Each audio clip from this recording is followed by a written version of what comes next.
Listo. Nuestra siguiente ponente es la máster Alison Madrid. Alison cursó la carrera de Ingeniería en Biotecnología de la Universidad de las Fuerzas Armadas, en donde desarrolló el tema de investigación, síntesis y caracterización de nanopartículas de plata a partir de extractos de plantas para la aplicación en celdas solares fotovoltaicas. Realizó su maestría en Ciencias e Ingeniería de Materiales en la Pontificia Universidad Católica de Río de Janeiro, Brasil, en donde trabajó con materiales cerámicos con expansión térmica negativa.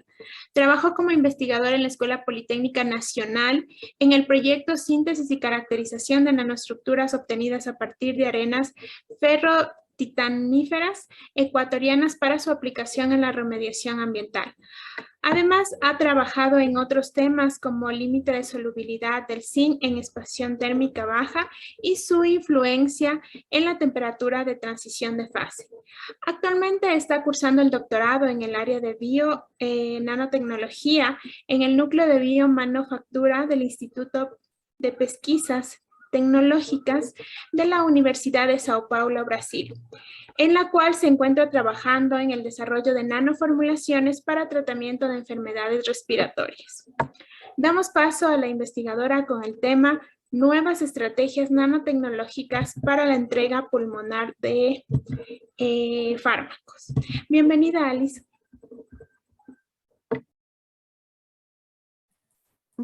Hola, buenas noches.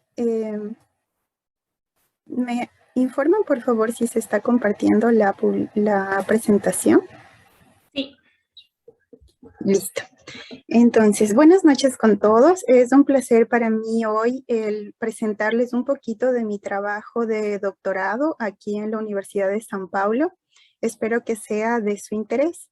Entonces, por el día de hoy les voy a presentar nuevas estrategias nanotecnológicas para la entrega pulmonar de fármacos. Comenzaré dando una pequeña introducción de por qué nosotros nos enfocamos en este tema, principalmente enfocándonos en las enfermedades respiratorias. Entonces, es de suma relevancia estudiar un tratamiento eficaz para las enfermedades respiratorias, puesto que hoy en día las personas que sufren de diferentes tipos de enfermedades respiratorias no tienen un tratamiento tan eficaz y se ven expuestas a tratamientos que son bastante largos y tal vez a largo plazo pueden ser perjudiciales. Entonces, aquí tenemos varias imágenes de lo que son las enfermedades respiratorias y básicamente estas enfermedades lo que acaban afectando es principalmente a los pulmones, como vemos en las imágenes. Los pulmones son los principales órganos que van a sufrir con las enfermedades respiratorias como, por ejemplo, la neumonía, el cáncer de pulmón, enfermedad obstructiva pulmonar crónica, tenemos a la tuberculosis y hoy en día que se ha vuelto de gran importancia y de vital importancia encontrar un tratamiento que sea eficaz contra la COVID-19. A pesar de que ya tenemos las vacunas, hay muchas secuelas y aún hay muchas personas que necesitan de un tratamiento. Entonces, uno surge con esta necesidad de plantear una estrategia que permita que un fármaco que ya se encuentre establecido, que ya se encuentre aprobado, pues pueda llegar efectivamente a los lugares algo, como son dentro de los pulmones los bronquios, los alveolos o los bronquiolos. Según la OMS nos dice que la neumonía, por ejemplo, cobra millones de vidas alrededor del mundo. Y esto afecta principalmente a los niños y a los ancianos. Entonces tenemos que enfocarnos en ver un tratamiento eficaz ante esta problemática de hoy en día. Ante eso, pues nos planteamos la siguiente pregunta. Nosotros tenemos ya los fármacos establecidos, algunos fármacos que ahora, por ejemplo, para la COVID-19 ya están siendo aprobados por la FDA, pero entonces nuestra pregunta es, ¿cómo podemos nosotros emplear un mecanismo seguro y que sea bien eficaz para que llegue a estos pulmones que son los principales órganos afectados? Entonces, se plantea estudiar a la nanotecnología como una herramienta primordial para conseguir llegar a este algo de interés. Entonces, la industria farmacéutica como tal ya se encuentra desarrollando diferentes tipos de nanoestructuras que forman parte de la entrega pulmonar de fármacos. Dentro de estas nanoestructuras, por ejemplo, tenemos importantes estructuras que serían aquí, déjenme ponerles el puntero, como son los liposomas y las micelas, que son básicamente vesículas que van a incorporar tanto moléculas de carácter hidrofílico como también hidrofóbico. Tenemos a las nanopartículas poliméricas, tenemos dendrímeros también que ya están siendo empleados. Hay otro tipo de nanoestructuras como las nanopartículas lipídicas y también las nanoestructuras de carácter inorgánico. Entonces, en conjunto, cualquiera de este tipo de estructuras se pueden conocer también como nanocargadores, que como les menciono, tienen la principal función de encapsular el fármaco o la molécula activa de interés y llevarla hasta el alvo específico. Entonces, para mi tesis, nosotros nos encontramos desarrollando nanopartículas de tipo polimérica y también micelas poliméricas. Pero por el día de hoy, le he decidido presentarle los resultados de las nanopartículas poliméricas, siendo que es una estrategia bastante promisora que ha surgido dentro de los principales resultados.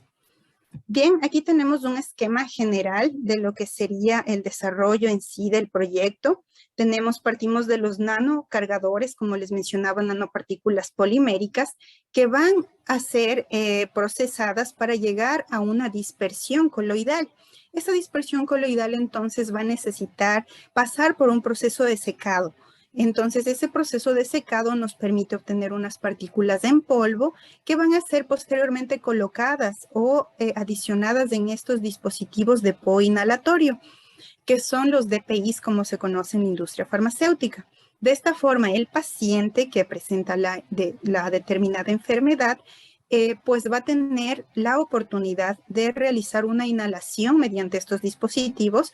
Aquí dentro de este dispositivo pues se realiza un agujero de la cápsula que vamos a incorporar aquí y se libera todo lo que sería el polvo que contiene nuestro ingrediente farmacéutico activo con los demás excipientes y va a pasar por medio de la vía oral para llegar posteriormente a depositarse, ya sea en la parte de los bronquios o ya sea en los bronquiolos o también en los alveolos, que son estos órganos, los principales órganos afectados cuando estamos hablando de enfermedades que han sido producidos tanto por bacterias o tanto por alguna enfermedad viral, ¿no? Que lleva al daño de los pulmones.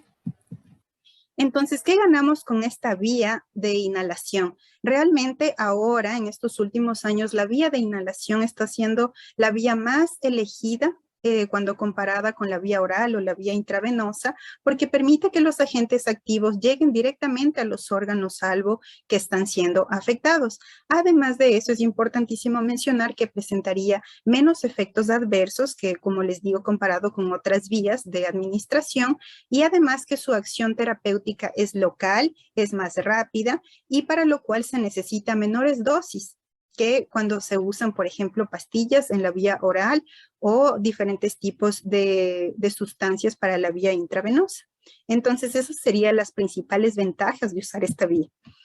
Aquí les presento un padrón de deposición de las partículas porque es importantísimo tomar en cuenta que según el tamaño de la partícula que va a ser inhalada, esta va a depositarse en las diferentes partes de los pulmones.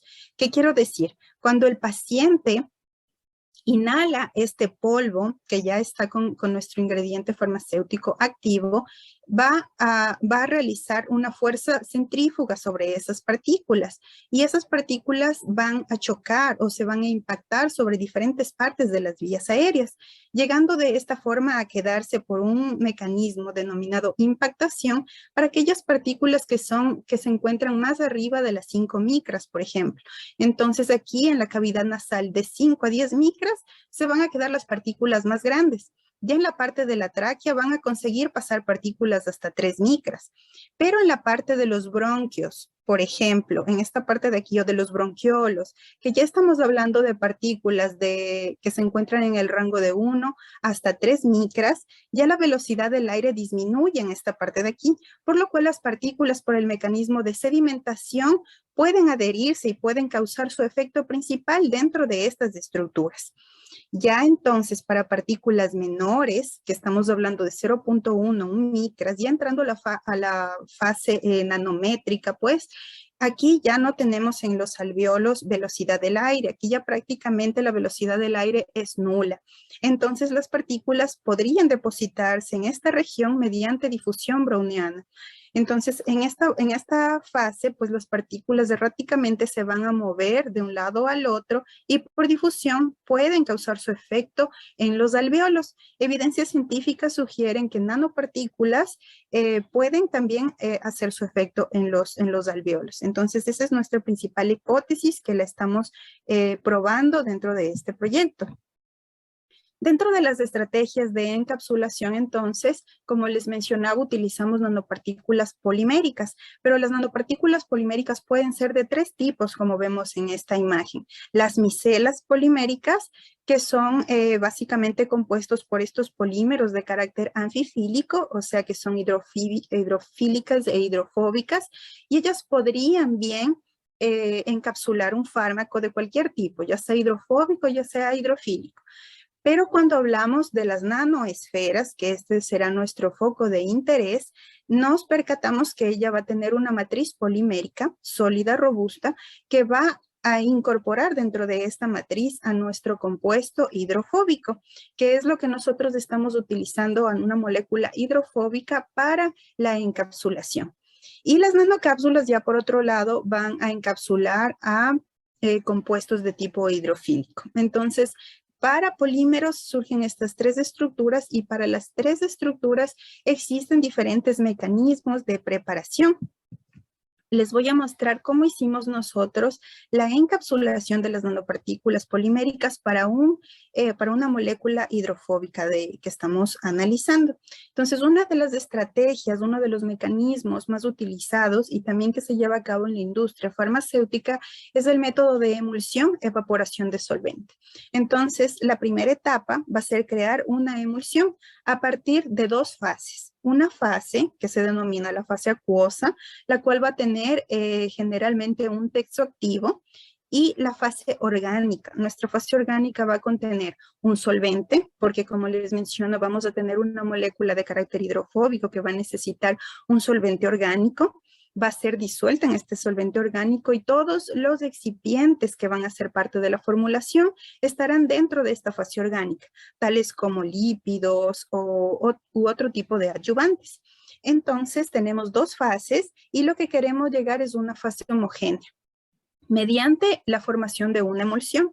Entonces aplicamos una cierta cantidad de energía, bastante energía de hecho, logramos una agitación durante 5 minutos y de esa manera nosotros ya tenemos una emulsión. Nuestra fase homogénea está lista para pasar al proceso de retirar todo ese solvente que fue adicionado en esta primera etapa, ese solvente orgánico que no puede estar en nuestra formulación porque llega a ser tóxico. Entonces lo retiramos mediante el uso de un rotaevaporador, quitamos todo el solvente y antes de retirar todo el solvente, entonces el polímero que estemos utilizando va a precipitar de forma que va a formar una capa externa, dando origen a las nanopartículas poliméricas. Después de ello, entonces, lo que seguimos es hacer un proceso de secado. En el proceso de secado, la industria farmacéutica generalmente utiliza lo que es la liofilización, pero nosotros vamos a utilizar una tecnología que también ya está siendo utilizada en la industria farmacéutica, que es el spray drying, en inglés, ¿no? Que sería también la técnica de atomización. Esta técnica, cuando comparada con la técnica de liofilización, pues resulta en un menor consumo de energía y es mucho más rápida. Entonces, por eso es que nosotros decidimos usar esta técnica que es bastante novedosa. Y les voy a contar cómo funciona. Nosotros ya tenemos nuestra dispersión que obtuvimos de todo el proceso de emulsión y evaporación de solvente. Nuestra dispersión va a pasar por estos tubos, por estos canales mediante una bomba peristáltica. Y aquí se va a encontrar con una corriente, con un flujo de gas que generalmente es un aire caliente. Entonces va a entrar en contacto con esa dispersión formando unas gotículas. Mediante este canal de aquí se va a atomizar, va a ser el spray como se denomina. Y esta cámara de secado va a permitir formar las gotículas que posteriormente se van a secar con ayuda de ese calor y diferentes condiciones que ponemos dentro de este equipo para que pase a un ciclón o un colector. Y finalmente entonces obtenemos un polvo seco con nanopartículas que se encuentran encapsulando a nuestro fármaco y que tendría, en teoría, el tamaño adecuado para inhalación. Ahora les muestro el esquema general de cómo quedaría la nanopartícula polimérica que vamos a utilizar. Tendríamos aquí entonces esta capa de aquí, que le denominamos al polímero que estamos estudiando. Nosotros elegimos el PCL o policaprolactono, ya que es un polímero que se encuentra biodisponible, es biocompatible también y ya se encuentra aprobado por la FDA. Muchos ensayos de laboratorio ya reportan análisis con PCL que encapsulan diferentes tipos de moléculas.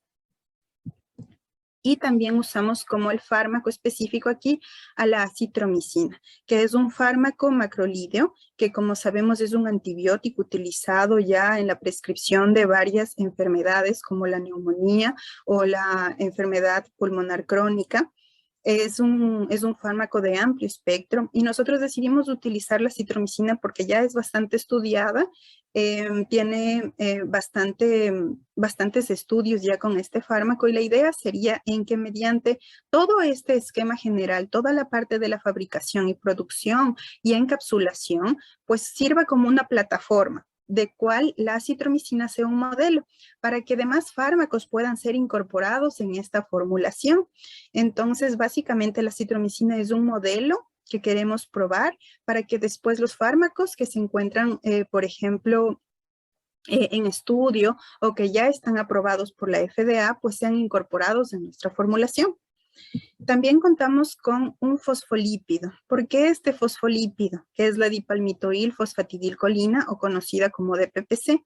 Porque nosotros queremos crear un ambiente amigable con los pulmones. Los pulmones generalmente tienen sus membranas que tienen una alta cantidad, que son bastante ricos en lípidos. Dentro de esos lípidos es un 90% que se encuentran en los pulmones formados por un surfactante natural, en este caso el DPPC. Entonces queremos hacerle amigable y que también permite reducir la tensión superficial que existe entre el aire líquido de los pulmones y entonces de esta forma se evita el colapso alveolar. Por eso es que llamamos que nuestras partículas estarían funcionalizadas al presentar un fosfolípido. Y tenemos también otro adyuvante, que es la lactosa, que también será incorporada a nuestra formulación. La lactosa, por otro lado, es un excipiente inerte que también ya está aprobado por la FDA y se puede utilizar como diluyente, tanto para el proceso de secado como para el proceso de aerosolización cuando ya se colocan las partículas en los dispositivos de polvo inhalatorio. Ahora, dicho todos los excipientes y principios activos que utilizaremos en la formulación, vamos a indicarles cómo es que realizamos todo este proceso en cuanto a los materiales y métodos. Tenemos a nuestra nanoemulsión, que vino de todo aquel proceso que les mencioné de la emulsión y evaporación del solvente. Conseguimos obtener nanoemulsiones. Entonces, en este momento les voy a mostrar dos, en la cual tenemos a nuestra nanoemulsión polimérica y a nuestra nanoemulsión que ya está funcionalizada, o sea que ya tiene el fosfolípido incorporado. Adicionamos diferentes concentraciones de lactosa, que es uno de los ingredientes que se encuentran en mayor proporción en nuestra formulación. Yo aquí no les he puesto las concentraciones ni relaciones. De hecho, los resultados que voy a presentarles no tienen algunas informaciones específicas porque este proyecto aún no está publicado. Entonces, las informaciones más relevantes posibles, solo eso. Y tenemos aquí, por ejemplo, las nanoformulaciones que van a pasar antes del proceso de secado. Es importantísimo aquí tomar en cuenta que de acuerdo a los diferentes parámetros que tiene el equipo de spray dryer, pues se pueden obtener partículas muy pequeñas, muy grandes y de diferentes morfologías. Entonces, nosotros debemos considerar temperaturas de entrada, temperaturas de salida, tasas de atomización, flujo de aire y todas esas condiciones que al final de cuentas, en este secado por spray drying, nos resultan en partículas que pueden ser adecuadas o no para inhalación. Entonces, aquí tenemos dos resultados en los cuales les puedo presentar las micropartículas que están con el polímero y con con los otros excipientes, pero este de aquí ya contiene, además del polímero, pues todos los excipientes ya tiene el fosfolípido incorporado. Podemos observar que este está un poquito más aglomerado que cuando comparado con estos de acá, y eso se debe a que la naturaleza del fosfolípido también es viscosa, entonces produce esa aglomeración, pero también nos puede indicar que las partículas en esta formulación llegan a ser un poco más pequeñas. Entonces, de aquí en adelante se viene la caracterización, porque nosotros necesitamos tamaños de partículas menores, como cuando les expliqué en los esquemas para deposición de partículas. Y uno de los ensayos importantes a realizarse aquí fueron los análisis térmicos. Uno de ellos es la calorimetría exploratoria de barrido, en la cual podemos observar diferentes eventos térmicos. Por ejemplo, estos vendrían a ser nuestros excipientes, la citromicina, la lactosa, el polímero, los dos polímeros utilizados. Este sería el fosfolípido y esta de aquí vendría a ser ya nuestra curva de la formulación como tal. Entonces, si nos damos cuenta en nuestra formulación, podemos observar que este primer pico puede corresponder al punto de fusión, a la temperatura pico de fusión de nuestro polímero, del PCl. Este de aquí podemos atribuirle a la lactosa, ya que se encuentra en una mayor cantidad, y este pico de acá, en cambio, con ensayos de termogravimetría pudimos comprobar que ya se trata de una degradación de nuestra formulación, que ya viene a acontecer alrededor de 215 grados centígrados, que ya no sería un rango problemático para nosotros, sino más bien enfocarnos en esta parte de aquí, que es alrededor de los 59, 60 grados donde ocurre una temperatura de fusión. Como podemos ver, los picos de nuestra formulación con respecto a nuestras materias primas se encuentran con un dislocamiento un poco más hacia la izquierda, lo que quiere decir que de hecho nuestras partículas sintetizadas y secadas por el equipamiento de spray dryer consiguieron formar partículas pequeñas, porque esas partículas al tener una mayor área de contacto, pues va la temperatura de fusión a acontecer de una manera más rápida que cuando comparado con los excipientes. Entonces también pudimos aquí determinar que no podríamos trabajar con temperaturas arriba de esta faja de aquí, de este rango de aquí, porque estaríamos ya fundiendo nuestro material o más altas incluso pudiéndolo degradar. Eso es importantísimo para el proceso de secado por atomización. Entonces, como les mencionaba, esos análisis fueron también corroborados con la técnica de termogravimetría para conocer cómo es la degradación de nuestro polvo en nuestra formulación. Y tenemos aquí, por ejemplo, que alrededor de 100 grados centígrados observamos ya una caída, ¿no? Una pérdida de la masa en un porcentaje mínimo de un 5%, lo cual nos indica que el agua presente tal vez en nuestro polvo se está eliminando.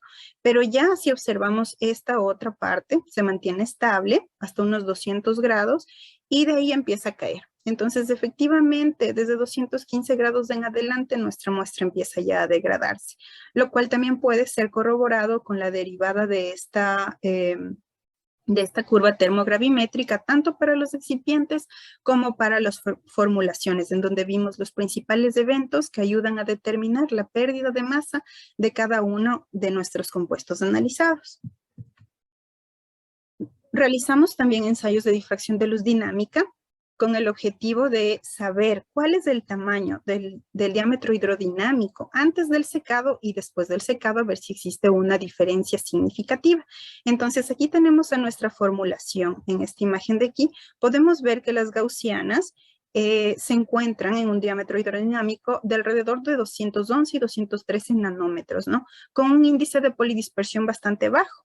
lo que nos quiere decir que es una población bastante monodispersa y que no tiene una influencia significativa antes y después del secado, es decir, las nanopartículas no pasaron por ningún cambio, ningún cambio relevante dentro de este proceso antes y después del spray. Y aquí tenemos también un ensayo para ver la estabilidad de estas partículas en cuanto a al polvo que obtuvimos de la formulación. Esa fue analizada durante 6 meses y observamos que esa formulación funcionalizada pues no tuvo una variación significativa en cuanto al tamaño y al índice de polidispersión, lo cual nos indica que es estable hasta los 6 meses. Realizamos también ensayos de espectroscopía de infrarrojo, en el cual, con módulo de ATR, en el cual pudimos percatarnos de diferentes picos que son característicos de los grupos funcionales, tanto de nuestros excipientes como de las formulaciones. Entonces, si analizamos aquí, este simplemente es nuestra policaprolactona, esta es la policaprolactona con fármaco, policaprolactona con el fosfolípido, y esto vendría a ser nuestra formulación ya completamente funcionalizada con todos los excipientes. Y podemos observar estos picos que corresponden a los diferentes grupos funcionales, como les muestro en esta tabla.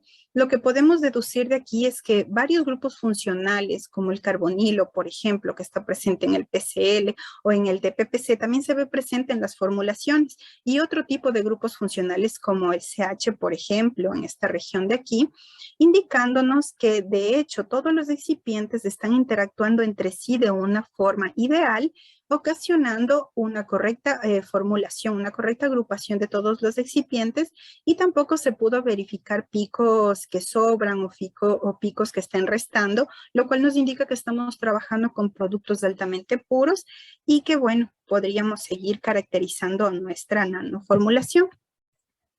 De tal manera que para conocer el tamaño de nuestras partículas hicimos microscopía electrónica de barrido. Y aquí, por ejemplo, observamos lo que es una lactosa, ¿no? Lo que es simplemente la lactosa después del proceso de spray drying.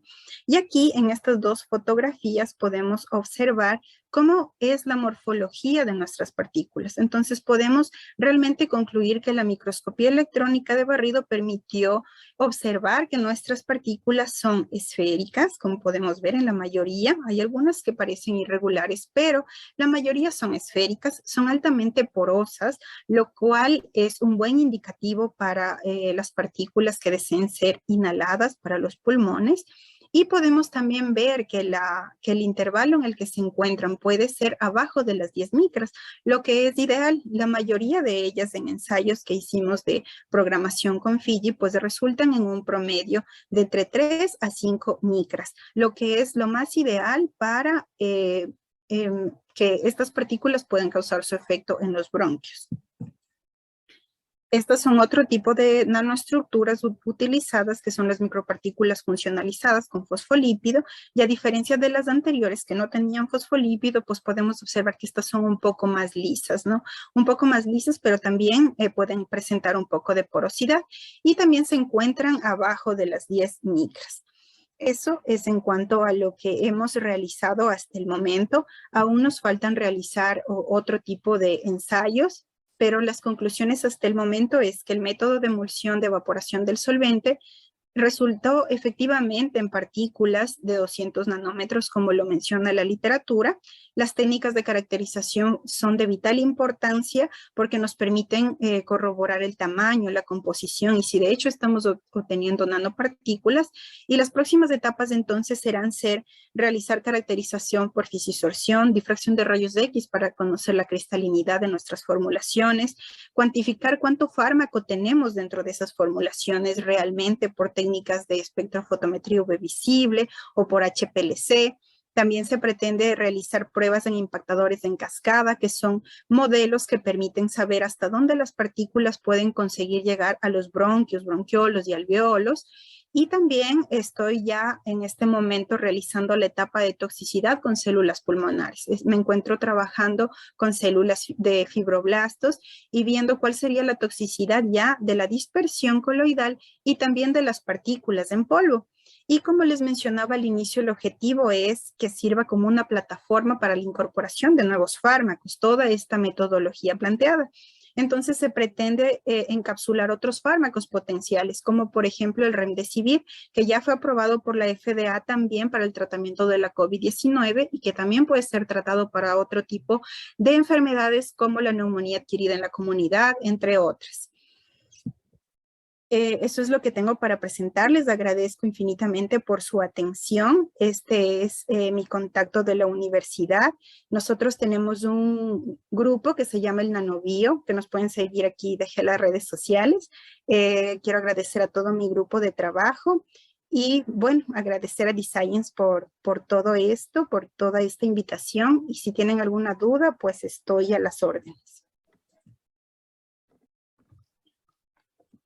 Muchas gracias, Alison, por tu participación. Tenemos una pregunta. Dice, ¿qué se conoce sobre la toxicidad de este tipo de estructuras en el estado del arte y qué técnicas se pensaría emplear para, creo que para la toxicidad? Sí. Bueno, justamente como les mencioné al final, no presenté los resultados de toxicidad porque aún no tenemos resultados bien claros sobre esto, pero lo primero que he hecho en mi proyecto y con las células fibroblásticas, pues no se ha visto toxicidad. Nosotros estamos aplicando métodos como la reducción del MTT para saber citotoxicidad celular. Se vienen otros mecanismos también que son guiados por aquí por el Instituto de Pesquisas Tecnológicas, que no los daré yo, y que también lo vendrían a hacer con células que ya estén infectadas con el virus o con diferentes tipos de bacterias, ¿no? Se conoce ya que la FDA aprobó, por ejemplo, para el PEG, que es el polietilenglicol. Entonces, el polietilenglicol puede encapsular diferentes tipos de fármacos y también se ha visto que no existe toxicidad. De hecho, ya es aprobado por la FDA. Otro tipo de moléculas también se encuentran en estudio al carácter de moléculas poliméricas, por ejemplo, como el PLA, el poliácido láctico también. Y hay infinitas técnicas que pueden ayudarte a decir realmente si es que están funcionando y que no tienen toxicidad. Una de las cuales pues ya te las he mencionado aquí. Otra pregunta, ¿cuál es el principio del spray drying y para qué tipo de nanoestructura se recomendaría emplear? Bueno, el spray drying tiene también sus limitaciones. ¿Por qué? Porque no todos los polímeros tienen una temperatura de fusión alta, ¿no? Yo digo alta, decir 60 grados, pero realmente no es tan alto. Entonces hay que considerar que, por ejemplo, los poloxámeros o pluronics, que se les conoce también, tienen temperatura de fusión baja y para ellos estaría limitada su uso. Sin embargo, como yo mostré en el proyecto, una técnica que puede ayudarnos a secar este tipo de partículas es adicionar adyuvantes que tengan un punto de fusión más alto. Entonces, de esta forma, no fundimos a las estructuras y obtenemos un polvo que pueda ser pues adecuado para cualquier tipo de aplicación que se le quiera dar.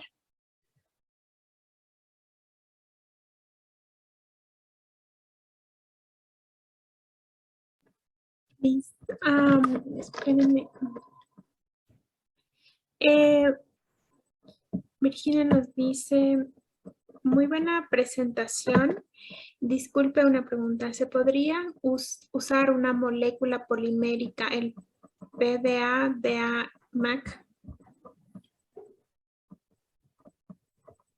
Bueno, primero yo no conozco de todos los polímeros, yo no sé cuál será el polímero PDA de MAC, pero considerando, como te digo, si tiene una temperatura de fusión baja, hay que considerar la adición de un excipiente que permita realizar el secado de esa molécula. Entonces, nanopartículas tú puedes obtener de cualquier tipo de polímero. Nanopartículas poliméricas te pueden resultar en cualquier tipo de polímero. Esas se van a encargar de pues encapsular al fármaco de interés. Como te mencionaba, el plurónico, los poloxámeros pueden encapsular moléculas hidrofílicas, hidrofóbicas y ya otro tipo de polímeros únicamente hidrofóbicas, como es el caso de que yo estoy estudiando.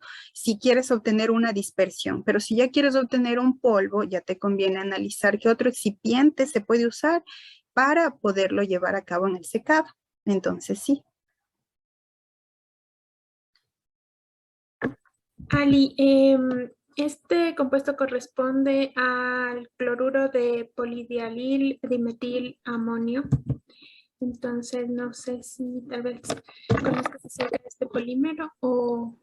La verdad que no he sabido de ese polímero. Primero, los que usamos son los más recomendados por la FDA para aplicaciones que lleven a cabo la salud, ¿no? Porque ya si tú quieres usar una molécula polimérica para otro tipo de aplicaciones, pues habría que tomar en cuenta todo ese contexto. En mi caso, para utilizar un polímero, primero tienes que ver que sea biocompatible, que sea biodegradable, que ya sea aprobado por la FDA. Como yo te menciono, existen pocos polímeros que están aprobados por la FDA. Entonces, ese de ahí realmente yo no sabría decirte si es que se podría usar o no para aplicaciones que envuelvan a la salud como tal.